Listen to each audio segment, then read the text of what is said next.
पूर्व सरकार की राजनीतिक लाभ की प्रत्याशा से लिए गए अविवेकपूर्ण निर्णय से 2621 सहायक शिक्षकों का भविष्य अंधकार में चला गया था। मामला हाईकोर्ट से होते हुए सुप्रीम कोर्ट पहुंच गया, लेकिन इस बीच सुशासन और युवाओं के भविष्य की चिंता करने वाली विष्णुदेव साय के नेतृत्व वाली सरकार ने राह निकाली और बीएड अर्हताधारी 2621 शिक्षकों का भविष्य सुरक्षित किया। मुख्यमंत्री श्री विष्णुदेव साय के नेतृत्व वाली सरकार के इस निर्णय ने हजारों परिवारों की उम्मीदों को एक नया सवेरा दिया है। मैं एक आदिवासी समाज से आने वाली महिला शिक्षिका हूँ। मेरी जो पोस्टिंग थी कोंडागांव जिला के केशकाल में थी। वहाँ के बच्चे, उनको जो कुछ भी आप सिखाओगे वो दिल से सीखते थे और मुझे भी उनके साथ पढ़ाने में मुझे बहुत ही ज़्यादा मज़ा आया। मैंने बच्चों के साथ इंटरेक्शन किया, उनके लिए जितना मैं बेस्ट एफर्ट दे सकती थी वो किया। पढ़ने की जो ललक थी, पढ़ने की जो इच्छा थी, वो बहुत ही बेहतरीन थी। बच्चों लोग से इतना प्यार हो गया ना कि मैं अगर मान लो मेरी तबीयत खराब है तब भी मेरा मन करता था कि मैं स्कूल जाऊं। उद्देश्य था जीवन में कि बच्चों को शिक्षित करना है, बच्चों से बहुत लगाव है मुझे, और तो उनका कहीं ना कहीं भविष्य में एक अच्छे पद पर जाए। जब नौकरी मिली थी था वो सुपर हैप्पी कि चलो अब जो मेरी जो घर की परिस्थितियां है वो अब बेटर होगी। अब मेरी मम्मी को वो प्रॉब्लम फेस नहीं करना पड़ेगा जो वो इतने टाइम से फेस कर रही थी। बहुत ही ज्यादा खुशी थी, मतलब बहुत ज्यादा खुश था कि अब मुझे किसी और की जरूरत ही नहीं पड़ेगी। वो बच्चे एकदम प्योर हार्टेड थे, तो उन बच्चों को पढ़ाने का जो आनंद था वो एक्सट्रीम लेवल का था, मैं ये बता नहीं सकती। जैसे कि मैं उनको जब अंग्रेजी पढ़ाता था, तो जब उनको नई नई चीजें सिखाता था और अंग्रेजी जब वो पढ़ लेते थे तो उनके चेहरे पे एक अलग ही मुस्कान होती थी। तो उस अनुसूचित क्षेत्रों में जाकर के हमने पढ़ाई करवाई है। वो जो जर्नी थी मेरी बहुत अच्छी थी। फिर एक दिन आया, अचानक पता चला कि अब आप इस जॉब के लायक नहीं रह गए हैं। वो घटना मुझे आज भी याद है, जब हमको 31 दिसंबर 2024 को जब टर्मिनेशन एक एक करके हमारे साथियों का आता था, मुझे कुछ समझ नहीं आ रहा था।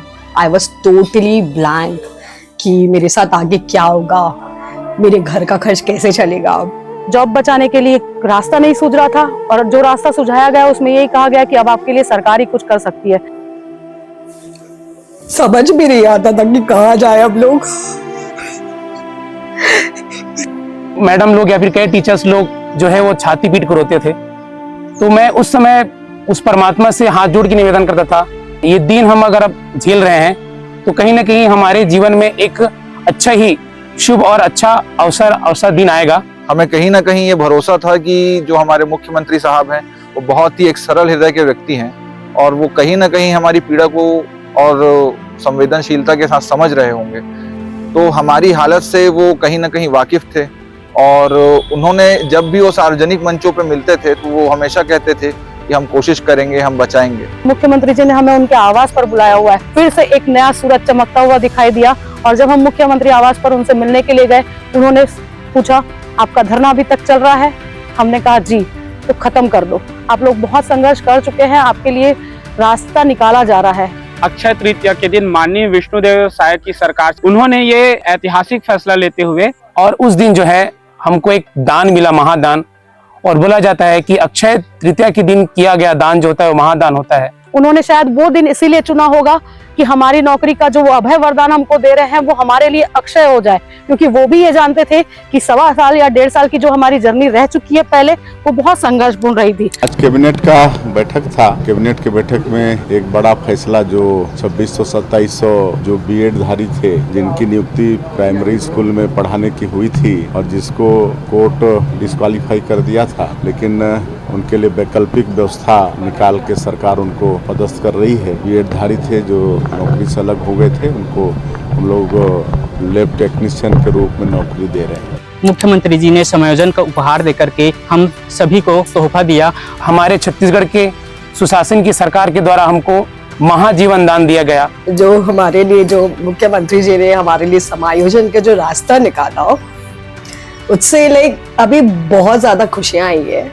एक रिलीफ सा मिला है। पूरा विश्वास था कि सरकार हमें बचाएगी और आज वो मेरा विश्वास सत्य हुआ। मुख्यमंत्री जी से मुलाकात जो हुई थी उसमें उन्होंने कहा भी था कि आपको सिर्फ प्रयोगशाला नहीं देखना है, आपको पढ़ाना भी है। मोबाइल से थोड़ा दूर रखना और नशे से दूर रखना, इसके लिए मुख्यमंत्री जी, उप मुख्यमंत्री जी एवं शासन प्रशासन सभी बुद्धिजीवियों ने कहा है। तो मैं अगली अपनी नियुक्ति में इन बातों का ध्यान रखते हुए ये प्रयास करूंगा कि बच्चों में एक सकारात्मक परिवर्तन आए और इन सब जो बाधाएं हैं जो उनके आगे जीवन में लक्ष्य को प्राप्त करने के लिए रोड़ा बनती है, उन्हें दूर करने का प्रयास करूंगा। मुख्यमंत्री जी जो एक कहते हैं कि हमारा सुशासन का राज्य है और हमारी सरकार एक संवेदनशील सरकार है, इसका उन्होंने अभूतपूर्व परिचय दिया।